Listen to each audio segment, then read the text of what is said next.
We have these parks which are set up to protect and preserve biodiversity. That's challenging under any circumstances. But it certainly is almost impossible if you don't know what the actual biodiversity that's in your park or the area that you're trying to conserve is. BioBlitz is a celebration of biodiversity. Biodiversity is the variety of life in an area. We don't know how much life and what types of life are here at Crater Lake National Park. The big obvious things we know about. But a BioBlitz is where we go out and look for a particular type of organism. This year we're looking for beetles, or the order Coleoptera.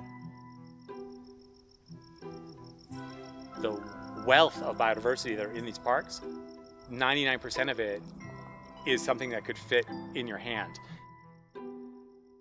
We can't save what we don't know exists. So if there's a beetle species out there that's very important and we don't know about it, we can't do anything to help it. That is the ultimate goal of the BioBlitz. It's a way that citizens can come here. We have volunteers that are here who are actually giving this information. They're using their time to help the scientists build a greater picture of what kind of beetles are here in this park.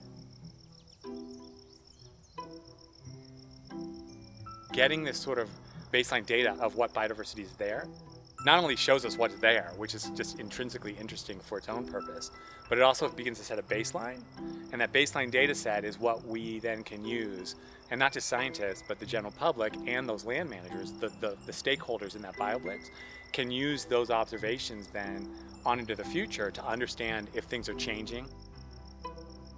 It's not so much about counting number of species, it's more about seeing a fuller picture of the biodiversity. And the biodiversity is the variety of different types of organisms, different types of species.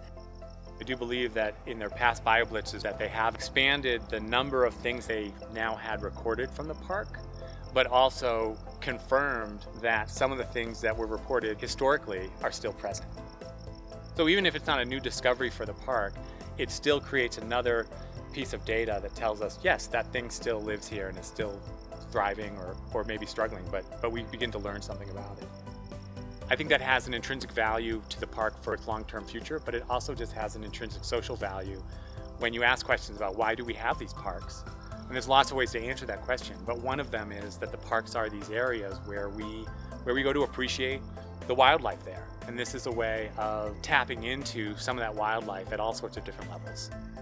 One of the key things besides the biology that's involved in these BioBlitzes is the interaction with the public and the opportunity to educate the public about the biodiversity around them. The citizen scientists are here working alongside professional scientists, and that allows them not just to connect with science here at the park, but connect with the greater scientific community. It's a real positive thing. We see all ages coming here, and they're just acting like kids out searching for bugs, but they're doing real science at the same time. It's a great connection between this amazing resource and the people that live around it.